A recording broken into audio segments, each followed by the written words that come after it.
ایمان والو تم بھی ان پر خوب خوب درود و سلام پڑھو. پڑھ لیجیے بآواز بلند. اللهم صل على سيدنا محمد وعلى آل سيدنا محمد. آمد رسول سے پہلے جب حضور صلی اللہ تعالیٰ علیہ وآلہ وسلم اس وقت اس دنیا میں تشریف لائے جب ساری دنیا ایک اللہ کو چھوڑ کر سینکڑوں دیوتاؤں کی پرستش کی جا رہی تھی. جب ساری دنیا ایک اللہ کو چھوڑ کر سینکڑوں دیوتاؤں کی پوجا کی جا رہی تھی. کہیں سورج کی پوجا ہو رہی تھی تو کہیں چاند کو پوجا جا رہا تھا تو کہیں آسمان و زمین کو پوجا کی جا رہی تھی تو کہیں پانی اور ہوا کو پوجا جا رہا تھا تو کہیں پیڑ پودوں کو پوجا جا رہا تھا. آج سے 1450 سال پہلے کا جائزہ لیا جائے تو معلوم ہوگا کہ دنیا میں انسانوں کی کمی نہیں تھی. دنیا کے ہر گوشے گوشے میں ابن آدم پھیلے ہوئے تھے. دنیا میں کوئی ایسی جگہ نہیں جہاں انسان آباد نہ ہو. لیکن انسانیت مر چکا تھا. انسانیت کا جنازہ نکل چکا تھا. آدمیت دم توڑ چکی تھی. جب لوگ سویرے اٹھتے اور سورج طلوع ہوتا تو سورج کو دیکھ کر اپنا ماتھا جھکا لیتے اور جب سورج غروب ہو جاتا تو چاند کو دیکھ کر اپنا معبود بنا کر اپنا معبود کہتے ہوئے اس کا سجدہ کرنے لگتا. اور انسان اتنا بھیانک زمانہ تھا, اتنا جاہلیت کا زمانہ تھا کہ انسان کی نظر جس چیز پر پڑتی اسے دیکھ کر اپنا معبود بنا لیتے. حتیٰ کہ مچھر, مکھی, پانی, ہوا, پتھر کو دیکھتے اور کہتے کہ اے پتھر تو ہی میرا معبود ہے. اور جب انسان بڑے سربخلاق پہاڑوں کو دیکھتے تو اور کہتے اے پہاڑ تو ہی میرا معبود ہے. عرب سے لے کر ہندوستان تک گمراہی و کفر کے بادل چھائے ہوئے تھے. اس ہندوستان کی سرزمین پر 33 کروڑ معبودان خدا بنائے ہوئے تھے. اس ہندوستان کی سرزمین پر 33 کروڑ معبودان کی پرستش کی جا رہی تھی. انسان نے سینکڑوں باطل خدا بنا رکھے تھے. اور ایسا زمانہ تھا, اتنا جاہلیت کا زمانہ تھا کہ سگی بہنوں سے شادی کی جاتی تھی. بچیوں کو بھیڑ دیا جاتا تھا. بچیوں کو زندہ دلگور کر دیا جاتا تھا. لڑکیوں کو دریاؤں میں ڈال دیا جاتا تھا. اور جب جوان لڑکی کا شوہر مر جاتا تو ان کو دوسرے مرد سے شادی کرنے کے بجائے ان کے شوہر کی چتا پر لٹا کر ستی کر دیا جاتا. یعنی اس کے شوہر کی چتا پر لٹا دیا جاتا اور وہ جل کر بھسم ہو جاتی تھی. اللہ اکبر. اور جب اگر وہ زندہ رہنا چاہتی تھی تو اسے بند کمرے میں 6 ماہ تک قید کر دیا جاتا تھا اور وہ تڑپ کر دم توڑ دیتی تھی. اور اگر وہ زندہ نکلتی بھی تھی تو اس کے ساتھ لوگ ایسا معاملہ کرتے تھے کہ اس کے چہرے پر کالک لگا دیتے تھے اور اسے جانور کی سواری پر بیٹھا کر گلی کوچوں میں گھمایا جاتا تھا. اور یہ ذہن نشین کر دینے کی کوشش کرتے تھے کہ یہ منحوس لڑکی تھی جن کی نحوست کی وجہ سے ان کا شوہر مر گیا. اس طرح کا زمانہ تھا. اور جب جس گھر میں لڑکی پیدا ہوتی تو اس گھر میں کہرام مچ جاتا تھا. اور اس بچی کا باپ اسے جنگل میں لے جا کر ایک گڈھا کھودتا اور اس بچی کو اس میں دفن کر دیا جاتا.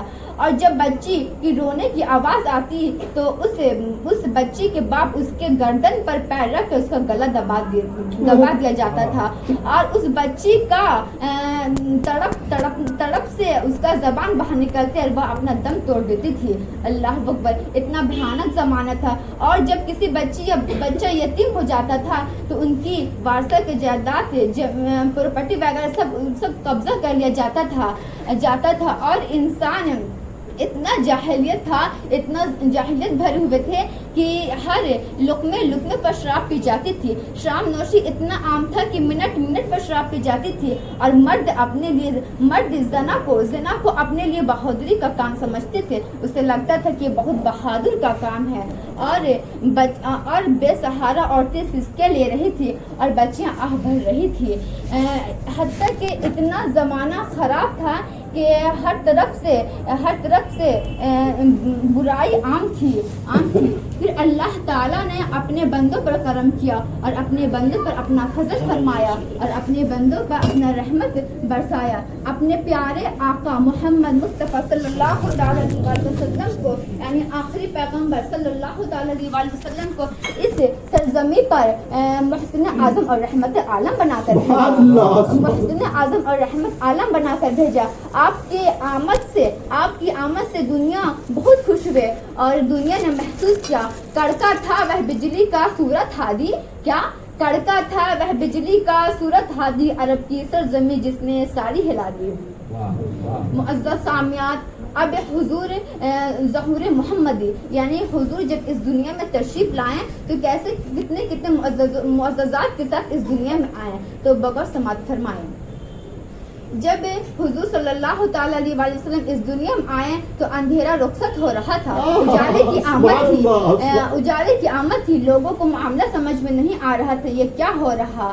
جب حضور صلی اللہ تعالیٰ علیہ وسلم مکمل رات میں تشریف لاتے یا دن میں جلوگر ہوتے، اور جب حضور صلی اللہ تعالیٰ علیہ وسلم مکمل رات میں تشریف لاتے یا دن میں تو جلوگر ہوتے، یعنی لوگوں کو معاملہ سمجھ میں نہیں آتا کہ یہ کیا ہو رہا ہے۔ جب حضور صلی اللہ تعالیٰ کسی نے کہا ہے عقل والے کہے ہیں کہ سنو، جب حضور صلی اللہ تعالیٰ علیہ وآلہ وسلم مکمل رات میں تشریف لاتے ہیں تو رات چیلنج کر دیتی ہے اے دن تیری کوئی حقیقت نہیں، کیونکہ مصطفیٰ جان رحمت مجھ میں تشریف لائے ہیں۔ اور جب مکمل دن میں تشریف لاتے تو دن چیلنج کر دیتے اے رات تیری کوئی حقیقت نہیں، مصطفیٰ جان رحمت مجھ میں تشریف لائے ہیں۔ اور جب حضور صلی اللہ تعالیٰ علیہ وسلم اس دنیا میں تشریف لائیں تو دوشنبہ کا دن تھا، یعنی سوموار کا دن باقاعدگی کا وقت تھا۔ آپ اس دنیا میں جب آپ اس دنیا میں تشریف لائیں تو آپ کی آمد سے دنیا بہت خوش ہوئے۔ آپ نے اس خاکدان عالم میں جلوہ فرمایا، اپنے دونوں ہاتھ زمین پر ٹیک دیا اور سر آسمان کی طرف اٹھایا، بدن سے تیز کستوری کی خوشبو آ رہی تھی، چہرہ 14ویں چاند کی مانند روشن آنکھیں۔ اور جب آپ اس دنیا میں تشریف لائیں تو آپ کے تشریف لانے سے ستارے بحر تعظیم چھٹ گئے، حرم شریف منور ہو گیا، مکہ کی پس زمین اور ٹیلے چمک اٹھے۔ آپ کی آمد سے شیطانوں کو آسمان پہ جانا بند ہوا۔ آپ نے جب آیا تو دنیا اتنا خوش ہوا کہ زور سے نعرہ تکبیر بلند ہوا۔ آپ کے آنے سے ہر جگہ جگمگ ہو گیا، حرم شریف منور ہو گیا، حرم شریف میں چہل پہل ہو گیا، دنیا میں چہل پہل ہو گیا، چاروں طرف سے خوشبو ہی خوشبو آ رہی تھی، آپ کے آنے سے، آپ کی آمد سے لوگوں کو اتنی خوشی محسوس ہوئی کہ ہر جگہ فرش و عرش، زمین و آسمان، شمس و قمر، خشک و تر، حتیٰ کہ کائنات کے ذرہ ذرہ سب جھوم اٹھے اور سبھی نے خوشیاں منائی۔ اسی لیے تو کسی نے کیا خوب لکھا ہے، نثار تیری چہل پہل پر ہزار عید ربیع الاول، نثار تیری چہل پہل پر ہزار عید ربیع الاول، سوائے ابلیس کے جہاں میں سبھی تو خوشیاں منا رہے ہیں۔ معزز سامعات، جب حضور صلی اللہ تعالیٰ علیہ وآلہ وسلم اس دنیا میں تشریف لائیں تو جو پہلے جاہلیت کا زمانہ تھا تو آپ کے آنے سے سب کچھ ٹھیک ہوا۔ آپ نے جب آیا تو بچیوں کو، لڑکیوں کو وہ مقام دیا جو پہلے نہیں دیا جا رہا تھا، اسے اس مقام تک پہنچایا جو پہلے نہیں کیا جا رہا تھا۔